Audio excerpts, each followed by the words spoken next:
Hello, everyone, and welcome to another episode of Fun Times with Statistics. Um, we're going to talk today about one of the more essential topics in Statistics 1, and that's understanding the sampling distribution. The sampling distribution is incredibly important for understanding um, what your data is doing and how we can estimate the population well. So in chapter 7 we found probabilities for random sampled individuals is the important thing here, from a normally distributed population. However, most statistical studies involve sampling, which is why we spent some time when we looked at the materials from chapter 8 about how to draw and sample well, because if you sample well, then you get a good representation of what your population looks like. However, when you look at this, if you draw several samples, you don't always get the same mean. And that's what the sampling distribution is meant to show you. It's supposed to show you the distribution of all of the possible values you could get when you draw different samples from the population. Because it is quite possible you could get a really small sample mean when you do this. So let's go through this example. So I have a small data set here, just the couple values. And what we want to do is look at all the combinations of samples of size 2 with replacement. So I could, sample the same thing twice. And then looking at the mean of those. So that's what this table is here. It's meant to represent like what happens if I grabbed two people and then added them together. So this is all the possible combinations you could get from sampling two from a population of size 5. Now you can imagine for larger populations this would be much more options, and with larger samples it would be much more options, but this is meant to give you an idea of what this looks like. So when we look at the mean of the sample means, we use this symbol. We usually use X most of the time, but your book likes to use Y, so fun times Y. We would just add all of the means together. So first we did a mean from the sample, and now I'm doing the sample means mean, which we call mean with a subscript Y bar. Remember, the bar indicates mean, so it's the mean of means. Crazy, right? So we also call this the mean of the sampling distribution. So we would add all these up and it comes up to 250, and we divide that by 25, which is the number of samples that are present, and that gives us 10. However, notice that if you take the sample you started with and do its mean, it's also 10. Here's the thing that's fun. For any sample that you draw, with the sampling distribution, if you do the distribution and come up with its mean, it will match the original population's mean. If you do this well. So there's some caveats to that we'll get into. So what's important about this is going to be true for any population. So we call the sample mean a unbiased estimator. That means there is no bias in using this, or no error in using the sampling distribution's mean to represent the population. Because remember, most populations, it's hard to draw the entire population and then do its mean. You can't always do a census. More often than not, you only can do a sample. So if you sample well and sample multiple times and come up with a sampling distribution, you can actually get the original mean. So let me show you what this looks like. So I have some, this is an applet made by Lock5, which is the lock family. Did I say 5 locks? I don't really know. And I've got some population information, and I'm going to grab some samples off of it and generate the sampling distribution. Now, the big thing with this sample I've got here that I'm starting with is it's statistics for grad schools. And it's very skewed. It's very lumped over to the left. It's got a right skew to it, so it's just got a couple values in here that are right, and this was the cost of grad school for average people. And what you can do is you can click this and it'll generate one sample. There's one dot. I got one sample of size 10, and it came up with these 10 dots off of the original population dots, and there's the value that it came up with. And then I can generate 10 samples, and then I get all these little lovely dots, and here's all of my samples, and then it also marks off whether my last sample lied in comparison to the population. It's kind of a fun little thing. But if I generate lots of these, notice that it starts to look very normal, despite how the original population looks. This is always going to be true. No matter what this looks like, if you generate enough samples and you pick a large enough size, you will get some fairly normal data. So I'm going to click this just a couple more times. Right now we've got a little over 1,000. If I amp this up to 5,000, So we're a little over 5,000 because I remember I did 1 at the beginning and then a couple more in when I did 10. So this is like, you know, a couple thousand. It's a little over 4,000. Well, actually, it gives me it right here. It's 4,011. My mean is about 53.469. My mean of my population is 53.537. So I'm very close to the original mean with my small sample size and my small sample selection here. And it's very normal looking, which is kind of nice. So let's look at this further. So what we're going to say is we're going to take the mean of sample means and we're going to show that it is indeed equal to the population mean. That's what we're going to be using. But the other thing you might notice is that for our population data above, the standard deviation is about 2.8. However, when you look at the sampling distribution's standard deviation, it's smaller. It's only about 2. And also if we look over at our standard error, aka sampling error or sampling standard deviation, it's only about 10 for this dot plot of the means, whereas it's 36.89 in the original population. So it got smaller with more samples. And if you don't believe me on that one, watch when I add another 1,000. So our original is 10.809. Do 1,000 more. Boom, 10.779. Why is this happening? Well, because it turns out with the sampling distribution, its actual standard deviation is divided by the square root of the sample size. So as I draw more and more samples of my samples, or if I increase my sample size, my standard deviation for the sampling distribution gets in tighter. We're getting less information. It's getting less varied in its variation because I'm closer to being the actual value. Okay. More often than not, this is called the standard error for the mean, or just the standard error, because you're doing a mean of means and then doing its standard deviation. It's a little strange. So the standard deviation for the sample mean is equal to the population standard deviation divided by the square root of the sample size. So original population divided by the square root of the sample size. Here my sample size is 10. Here I'm doing multiple samples of size 10. So here if I was using this calculation to figure out the standard deviation, I would dividing by 10 here. The square root of 10 rather. So the idea is that when you're dealing with samples, you have smaller standard deviation or less variation because you're frequently using the same people over and over and over again. Another way you can think about this is if you have one person in your stats class who's over 6'9" tall, it's a little bit of a shocking thing, but if you had a sample of 100 students taking the course, finding, you know, that over that whole group having a average height over 6'9" is much rarer event. So when you think about the tails, they should be much narrower for the sampling distribution because you're talking about groups of people with rare events on average rather than a single rare event. All right.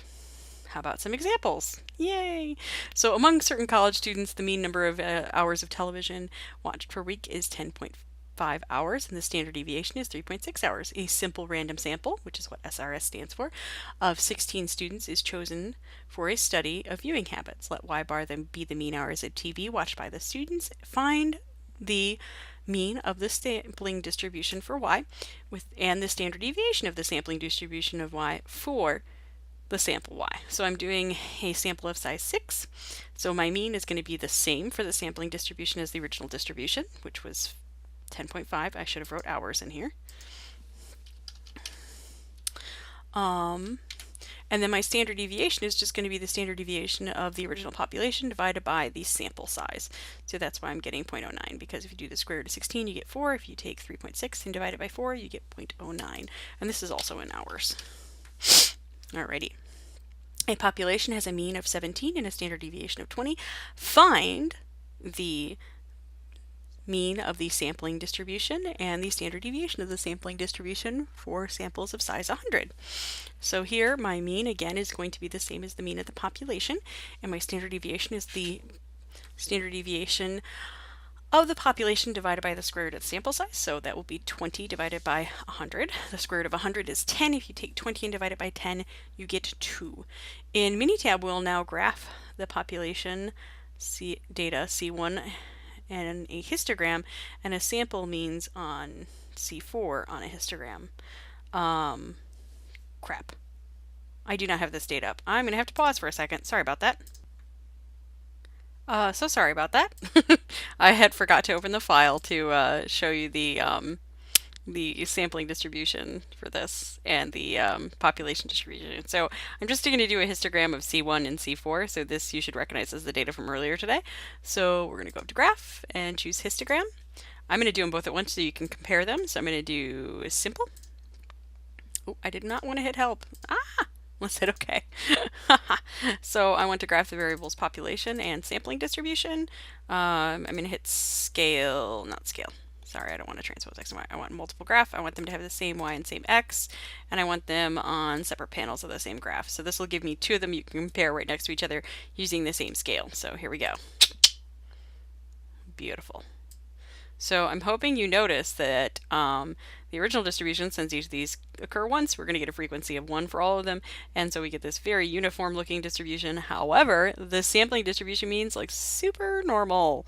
Okay, so if you repeat this sort of experiment but use sample size 3, so if you go back here and add yourself in a column, just move this column over and add in a third column of values, and then do their means of variable 1, variable 2, variable 3, and get all the possible means, this will look more normal, which is exactly what I was trying to show you with, sampling distribution, and what was happening here. So I had this lovely skewed data that we practiced this with and saw that we came up with lots and lots and lots and lots and lots of samples, and it got more and more normal.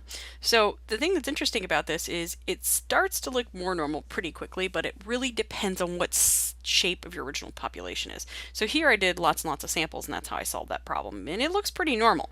And it'll look normal regardless of how it's distributed. And that's really what the central limit theorem is all about. So I'm hoping you know that theorems are powerful results that are very useful. This is not the same as theory, because theories are also universally accepted facts. And that's exactly what the central limit theorem is. Woohoo! Theory is really misused a lot. So as you look at this, it's like, hey, awesome result time. So the idea is that for a population, it has if the population has a normal distribution, then the sample means will also have a normal distribution on any sample size. Let me illustrate that for you. I do believe I want the rock bands one. Nope, that's another skewed one. Darn it. Baseball players. I know I have a normal one in here. Hold on. I'm so sorry. I just screamed in your ears. I'm a horrible person.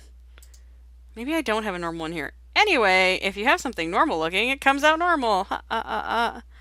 I'm going to have to find another one that comes up with a normal one. This is not looking very good. I swear one of these was normal. Anyway, it will start to look normal as you sample. The other way you can guarantee that it's going to look normal is if it's not normal, like this Hollywood movie budget data, which is shockingly not normal. Not really, it's not shocking at all. If you choose a sample large enough, like usually bigger than 30 is excellent and will easily do this, it will come out normal. Or if you sample lots and lots and lots of samples. So I'm going to make this now bigger than 30. So I'm going to pick like 30. Usually exactly 30 is fine too. Hit OK. And then generate 1,000 samples. It looks normal really quickly. Even like if you do 100 of them, it looks pretty normal. Or if you do like 200 or 300, it gets normal really fast, which is fun. Oh, look at that. It's so pretty. It's like I'm building cities. Okay, so what's important about this? Well, back in the day when I was a student, they statistically figured out that it had to have been at least 20. They updated that estimate. Now it's at least 30. So if your sample size is large enough, it's going to look normal. Why is this important? Well, remember all that time we spent with the normal distribution calculating probabilities on it? Yeah, that guy. The big issue is that we don't necessarily know what a population looks like. So we can't necessarily, estimate how it looks really well. But we can estimate what the sampling distribution looks like. It looks normal, regardless of what the population looks like. So we can calculate probabilities on samples that we wouldn't be able to do because we won't know necessarily what the population looks like. So when working with sample data, we can assume sample means are normally distributed if their either original population was normal or if the sample size is greater than 30. Now, if you're not under those two situations, we need more statistics to be able to handle that. And we might talk about that a little, but maybe not today. Anyway, so Assumptions and conditions for using the sampling distribution are the following. These are basically the assumptions you need to get normalness in your data. And that's the idea that things are independent. That means knowing one sample's value will not affect the other. So if you think about students in your class, a good example of a value that would be independent for you would be your heart rate or your cholesterol level. That's a good one. Because if you know your neighbor who's sitting next to you's cholesterol score, it is not going to affect or change your cholesterol score. So that is definitely a value that's independent in between you. Okay, the next thing we look at is the randomization condition. Remember, this is just to make sure we don't have any bias or error in our calculations and that we have a good sample. This has to be met.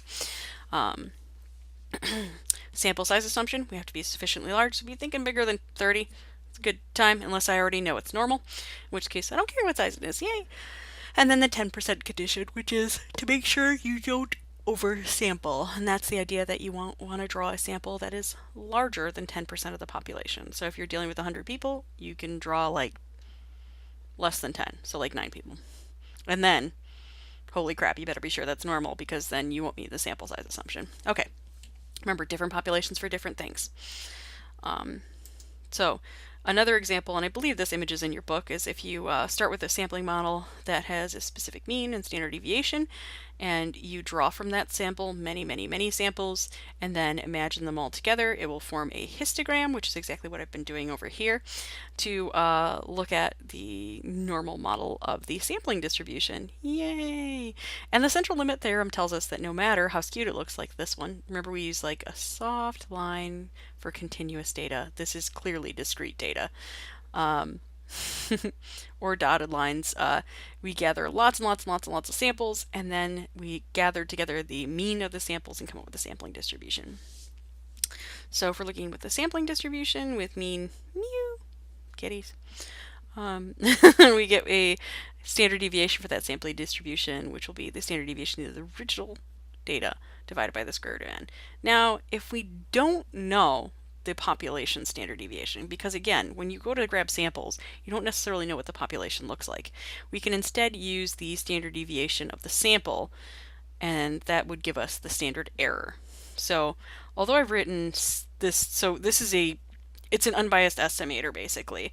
So instead of using the standard deviation of the population, sigma, we're going to be using the one from the sample, S. So it would be like if I took this first sample, and because I didn't know the population standard deviation sigma, how this was spread, I used S1 in place of this.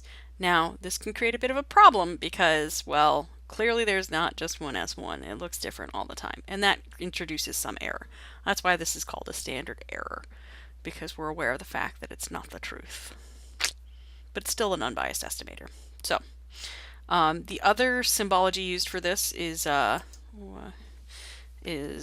SE of Y with a bar on Y. So SE standing for a standard error. But remember, it's just the standard deviation of a sample. It's not like not a standard deviation just because we call it a standard error. It's still a measure of spread. Okay, so let's do some examples. According to recent studies, cholesterol levels in the healthy U.S. adults have a mean of about 215 micrograms per deciliter. Where is that deciliter? I need to look at my Latin, or not Latin. Abbreviations, that's the word I'm looking for. Whew. Long day. Okay, so the standard deviation is about 30 milligrams per deciliter? Yeah, deciliter, it's deci, sorry. Little d, big D is deca. Oof. And are roughly symmetric and unimodal if the cholesterol levels of a random sample of 42 U.S. healthy adults are taken in. Are the conditions met to use a normal model? So we're going to look for a couple different things. Randomization, it was a random sample, check. The 10% condition, probably 42 people is not all of the healthy U.S. adults, I hope. I need to work out more. So we're probably good on the 10% condition. It's not more than 10% of the population. And then the sample size is large enough because 42 is larger than 30, so we're sufficient in that.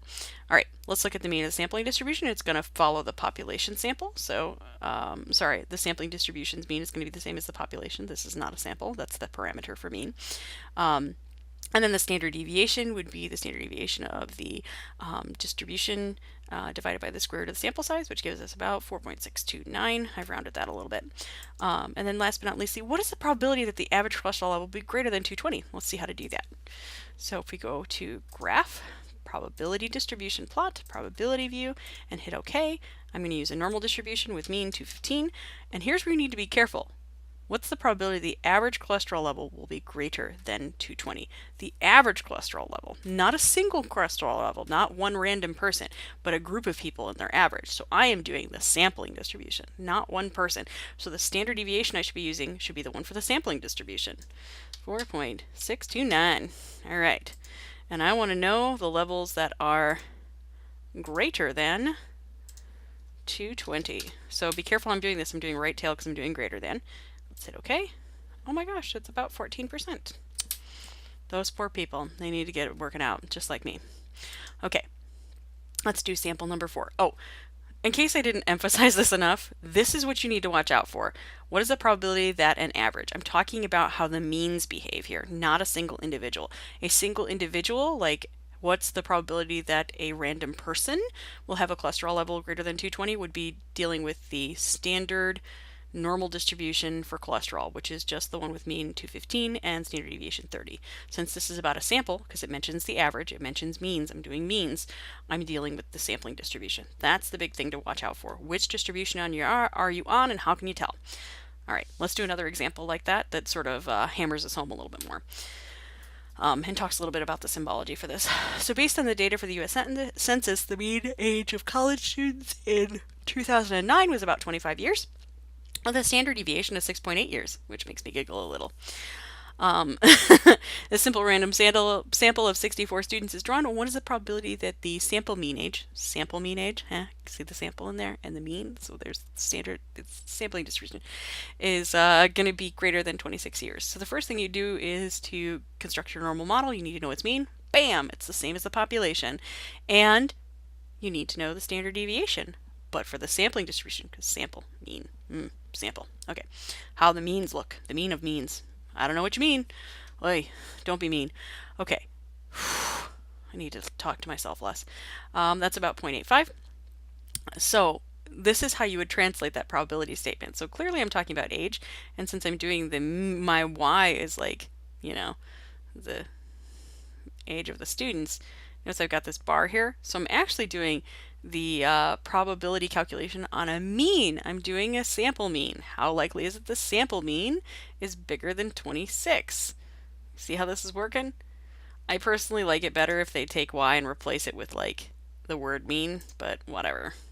Or sorry, not the word mean, the word age, because then it's like mean age, you know, bar over age. I don't know. My name is Bar. I do statistics. It's fun. Let's calculate this. We're going to go to probability distribution plot, view probability.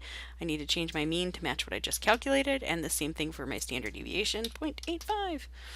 Alrighty, shaded area, x value. I want to know the likelihood that it's greater than 26. We're going to hit OK. Woohoo! Only about 11% chance. And that makes a lot of sense, because if you look at this, it's 25 and my spread is smaller than 1, so you know this is a little bit more than 1 standard deviation away from the mean. Good times. The mean of means. I know what you mean. Okay, so if a population has a mean of 10 and a standard deviation of 8 and a simple random sample of size 50 is drawn, let's find the mean of the sampling distribution. They're going to be the same, and then we need to calculate the standard deviation, which is 1.13. Notice it's much smaller.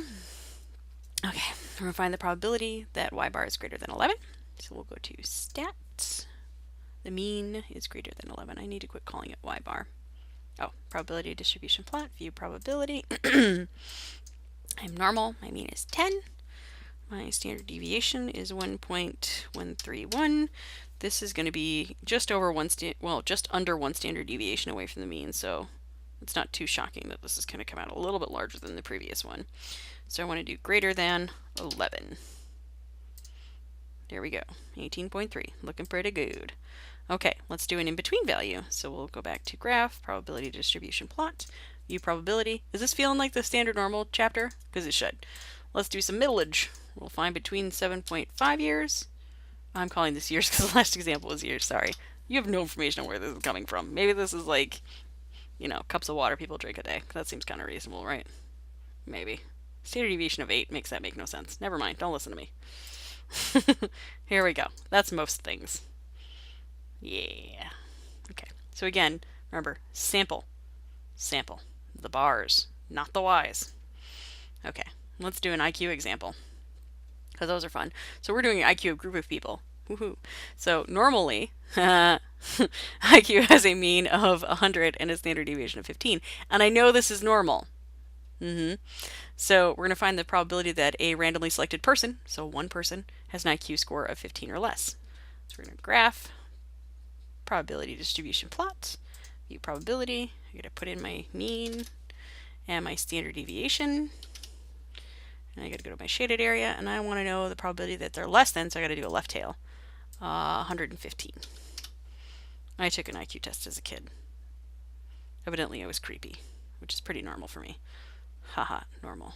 Said okay. It's about 84-ish. So mental note, 115, about the 84th percentile, right? Let's do greater than 118 in your IQ scale. Stat. Oh, I keep hitting stat. It's because we're doing statistics. Woohoo! Go Minitab. Go. So I want to do shaded area. I want to do to the right of 118. So it should be slightly below, like, so that was 84. So I'm looking at bigger than and bigger than. So it should be smaller than like 16%. And it's 11. Woohoo! 0.151. Okay. Now, again, individual. So we're going to find the IQ between 88 and 112.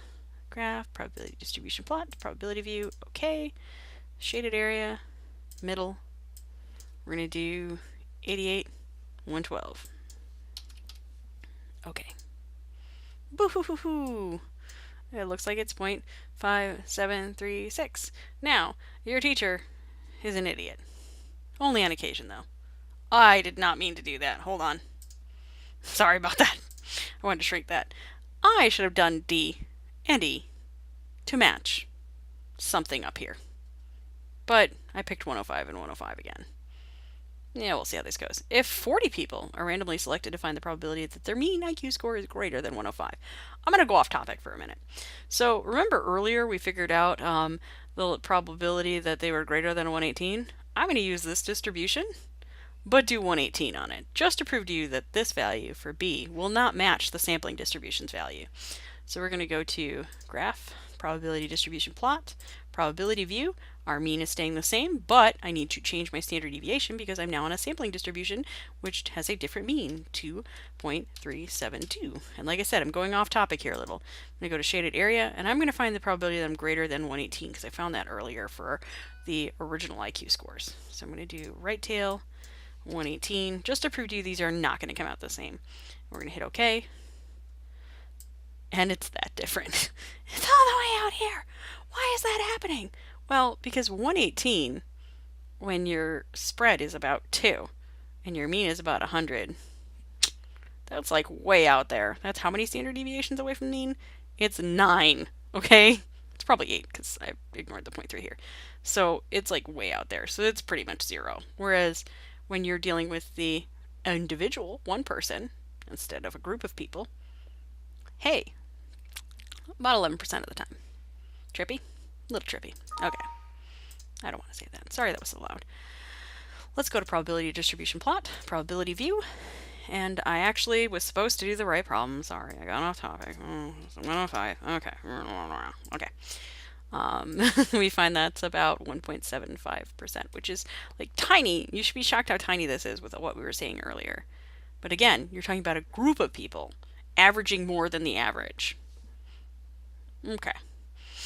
And now let's do that again, but with a larger sample size, so different standard deviation. We'll go to graph, probability distribution plot. This one's super easy because all I got to do is change that standard deviation to 1.5. And as you look at this, I want you to be super aware that 105, if you looked at its z-score, it's pretty far away from the mean. This should be tiny as, oh, it's tiny. Look how tiny it is. It's so tiny. Minitab wants to put it over there. There you go. It also gave you more decimal places than it normally did because it's so small, which is kind of nice. Little feature, enjoyable, whatnot. Yep, cool. All right, now let's talk about the sampling distribution for a proportion. I'm going to shrink this down a little bit. So I did this with the mean, but I also wanted to see what it looks like for a proportion. So it's very similar, but a little bit different. So again, what you should be thinking is something very similar to what you saw when we dealt with probabilities of success and failures and what do we expect the mean and standard deviation to be. So think back to our binomial because it's going to be very similar to that with some changes. So previously we did means with a sample mean, so doing a sample, taking the mean, and we learned that the sample means are normally distributed if they are taken from a population that's normal or approximately normal with a sample size that's large enough, about 30. Okay, so the central limit theorem also applies to proportions. How so, do you say?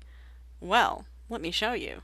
So what we want to do is we want to investigate a sample of proportions. So suppose a computer retailer has an estimated proportion of people in her city who own laptop computers. She draws a sample of 100 people from this and surveys them, and it turns out that 35 of 100 in the sample own laptops. So that's going to be our sample proportion p hat.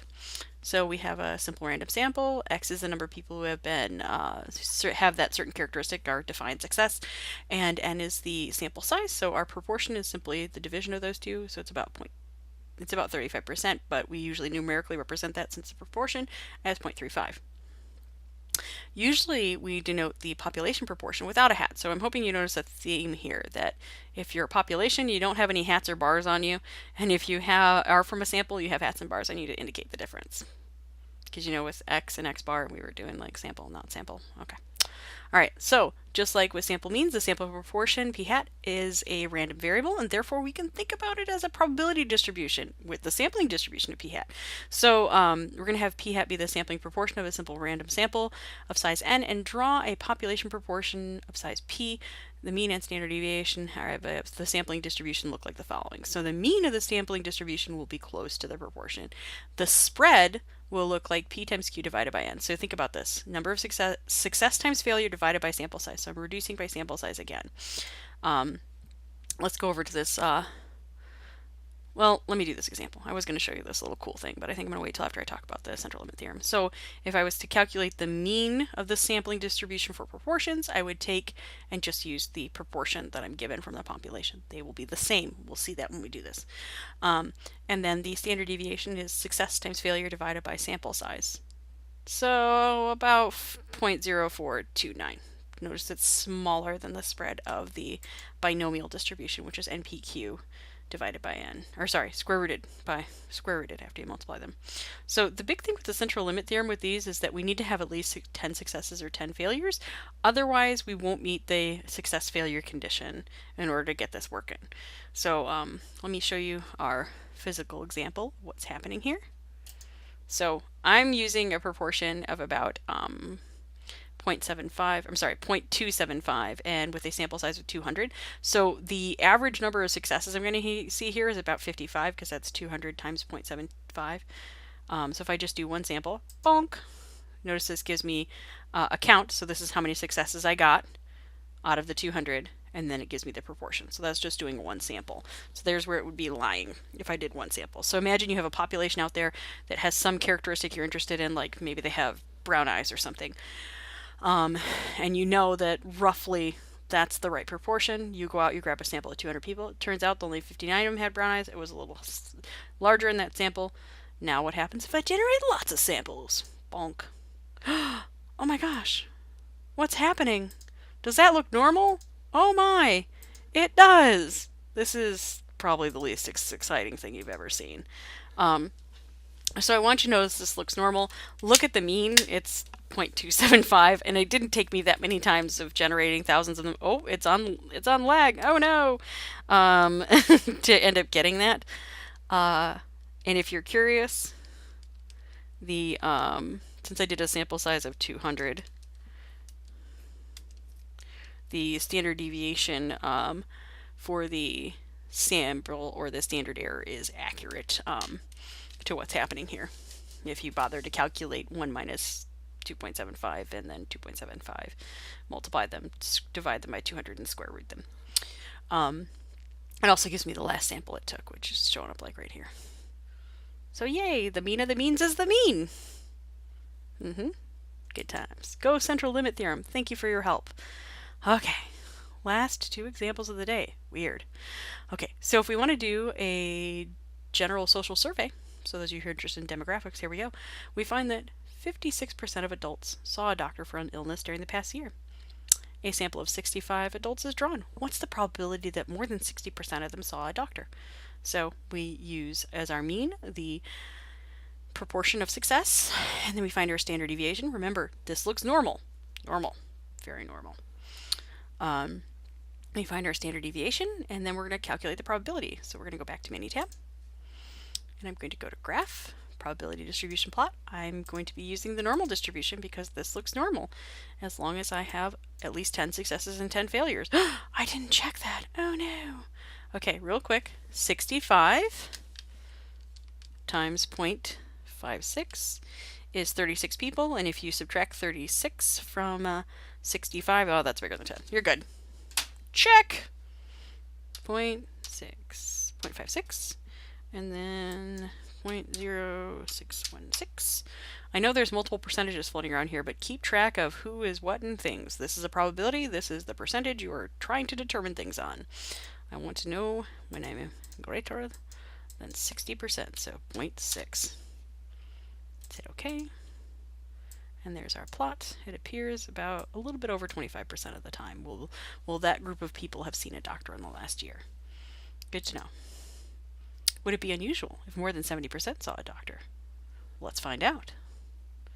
Graph, probability distribution plot, probability view. I'm doing same distribution, but I'm looking greater than 70% now, so 0.7. Hit OK. Ooh, that's pretty tiny. Look how little area that is. Look how little that probability is. It's like 1.1%. That's very, very tiny. So yeah, that'd be unusual. You know, because it's less than our normal cutoff of what's unusual, which is 5%. Woohoo. So in summary, I'm hoping you've noticed that these things look normal, which means I can do normal probability calculations on them. They have a specified mean and standard deviation, or standard error if you're using the sample mean instead, or sorry, sample standard deviation instead to calculate your sampling distribution sample mean. And down here I've given you a link to a central limit theorem applet. That's kind of cool. It's not the two that I showed you today earlier. I'm going to put links for those also on our lovely Blackboard site. If you have questions, please don't be afraid to contact me. See you soon.